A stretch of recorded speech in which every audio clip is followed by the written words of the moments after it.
దేవునికి మహిమ కలుగును గాక. మీ అందరికీ శుభాభివందనాలు తెలియజేస్తూ ఉన్నాము. ఈరోజు దేవుని వాక్యాన్ని చదువుకుందాం. యోహాను సువార్త 8వ అధ్యాయము 11వ వచనాన్ని చదువుకుందాం. నీవు వెళ్ళి ఇక పాపము చేయకుమని ఆమెతో చెప్పెను. ప్రియమైన దేవుని పిల్లలారా, గమనించండి. చదవబడినటువంటి లేఖన భాగాన్ని మనం బాగా పరిశీలిస్తే ఇక్కడ ఒక స్త్రీని తరుముకుంటూ రాళ్లతో కొట్టి చంపటానికి అనేక మంది ప్రజలు అక్కడికి వచ్చినట్లుగా మనము ఈ వాక్యములో చూడగలుగుతాం. అయితే యేసుక్రీస్తు ప్రభు వారి దగ్గరికి తీసుకొచ్చి యేసుక్రీస్తు ప్రభు వారిని వారు అడగటం జరుగుతుంది. ఈ అధ్యాయంలో యేసుక్రీస్తు ప్రభు వారు వాళ్ళు అడిగిన ప్రశ్నకు సమాధానం చెప్పారు. మీలో ఎవరైనా పాపము చేయని వారు ఉంటే ఆమె మీద మొదటి రాయి వేయమని యేసుక్రీస్తు ప్రభు వారు అన్నప్పుడు పెద్దవారు మొదలుకొని చిన్నవారు వరకు ఆ రాయి అక్కడ పడేసి వాళ్ళు వెళ్ళిపోయినట్లుగా ఈ అధ్యాయంలో మనం చూస్తాం. అయితే ఈరోజు ఈ వచనం ద్వారా నేను నేర్చుకున్నది మీ అందరికీ తెలియజేస్తున్న శ్రేష్టమైన విషయం ఏమిటంటే, ప్రతి మనిషిలో ఏదో ఒక లోపం, ఏదో ఒక పాపం ఉంటుంది. దేవాతి దేవుడికి ఉన్నటువంటి మంచి మనసు ఏమిటంటే తప్పు చేసిన వాడి తప్పును వాడికి చూపిస్తాడు. ఆ తప్పు తెలుసుకొని విడిచిపెడితే అతను ఆశీర్వదించబడటానికి ఆయన మార్గాన్ని చూపిస్తున్నాడు. అయితే ఇక్కడ మనం ఈరోజు నేర్చుకున్న చదవబడినటువంటి వచనంలో వాళ్ళు అక్కడ రాళ్ళు పడేసి వెళ్ళిపోయారు. ఎవరు కూడా అమ్మో నేను తప్పు చేశాను, నేను పాపినని దేవుని దగ్గర ఒప్పుకున్నట్లుగా అక్కడ లేదు. కానీ ఈమె మాత్రమే నిలబడింది.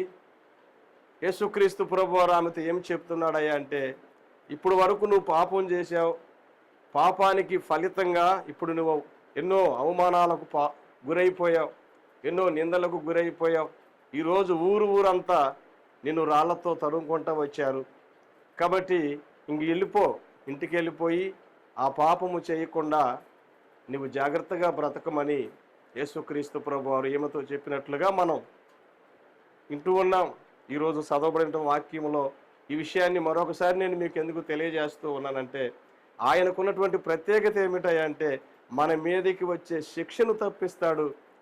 అంత మాత్రమే కాదు, కృప చూపించి ఏ సమాజములో అయితే, ఏ ప్రాంతములో అయితే అనేకుల చేత నువ్వు నిందించబడ్డావో, అనేకుల చేత నీవు అవమానపరచబడ్డావో, అనేకుల చేత నీవు కాని మాటలు అనిపించుకున్నావో, అదే ప్లేసులో వాళ్ళ చేతనే నీ గురించి గొప్పగా చెప్పే విధంగా ఆయన నిన్ను తయారు చేయగలడని, అటువంటి శ్రేష్టమైన జీవితాన్ని మనకివ్వటానికి యేసుక్రీస్తు ప్రభువారు సిద్ధముగా ఉన్నాడని ఈ రోజున మనం తెలుసుకొనవలసిన వారమై ఉన్నాం.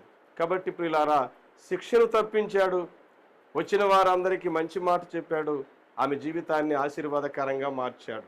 కాబట్టి ఈ రోజున నీవు నేను మనందరం తెలుసుకోవలసిన విషయం ఏమిటంటే, పాపం ఎంతో భయంకరమైనది. అది చేసేటప్పుడు మంచిగానే ఉంటుంది, ఒకరోజు ఆ పాపము నిన్ను బజారున తరుముకుంటూ వస్తుంది, నలుగురిలో నవ్వులు పాలు చేస్తుంది, తల వంచుకొని బ్రతకాల్సిన పరిస్థితి నీకు తెస్తుంది. కానీ యేసుక్రీస్తు ప్రభువారైతే అటువంటి పాపము నుండి కూడా నిన్ను విడిపించి పరిశుద్ధమైన జీవితాన్ని నీకు ఇచ్చి అదే స్థలములో తల ఎత్తుకొని జీవించేటట్లుగా ప్రభు చేయటానికి ఈరోజు ఈ విషయాన్ని ప్రభు మనకు బయలుపరిచి ఉన్నాడు. కాబట్టి ఒకవేళ తెలిసి తెలియక ఏదైనా ఒక పాపములో నీవు ఉంటే ప్రభు సన్నిధిలో కన్నీరు గార్చి ఆ పాపాన్ని ఒప్పుకొని విడిచిపెట్టి ఆశీర్వాదకరంగా జీవించాలని యేసుక్రీస్తు ప్రభు వారు తెలియజేస్తున్నాడు. ఇప్పుడు వరకు నువ్వు చేసిన పాపం చాలు, ఇక ఇంటికి వెళ్ళు, పాపం చేయకుండా పరిశుద్ధంగా జీవించమని ఆమెకు చెప్పినట్లుగా ఈరోజు నీకు నాకు మనందరికీ ప్రభు వారు తెలియజేస్తూ ఉన్నాడు. కాబట్టి అటువంటి పరిశుద్ధమైన జీవితాన్ని దేవుడు నీకు నాకు ఇవ్వబోతుండగా ఆ జీవితం కొరకు ఆశపడదాం. అట్టి భాగ్యం ప్రభు మనకు దయచేయునుగాక. ప్రార్థన చేసుకుందాం. తండ్రి, నీకు వందనాలు. ఈరోజు మాకు ఇచ్చిన ఈ శ్రేష్టమైన సందేశాన్ని బట్టి వందనాలు. ఈ లోకం ప్రభువా అయా మమ్మల్ని తరుముతూ ఉంది, ఈ లోకం మమ్మల్ని నాయన వెగతాలు చేస్తూ ఉంది. కానీ నీవైతే ప్రేమించి అయా అటువంటి వారిని కూడా ఆశీర్వాదకరమైన జీవితాన్ని ప్రసాదించి తల ఎత్తుకొని బ్రతికే భాగ్యాన్ని మీరు ఇవ్వగలరని ఈరోజు ఈ వచనం ద్వారా మాకు నేర్పించినందుకు స్తుతులు చెల్లిస్తూ అయ్యా అటువంటి ఆశీర్వాదకరమైన జీవితం భూమి మీద ఉన్న ప్రతి ఒక్క బిడ్డ అనుభవించాలని కోరుకుంటున్నారు. అటు భాగ్యాన్ని దయచేయమని యేసు నామములో అడుగుచున్నాము తండ్రి. ఆమేన్.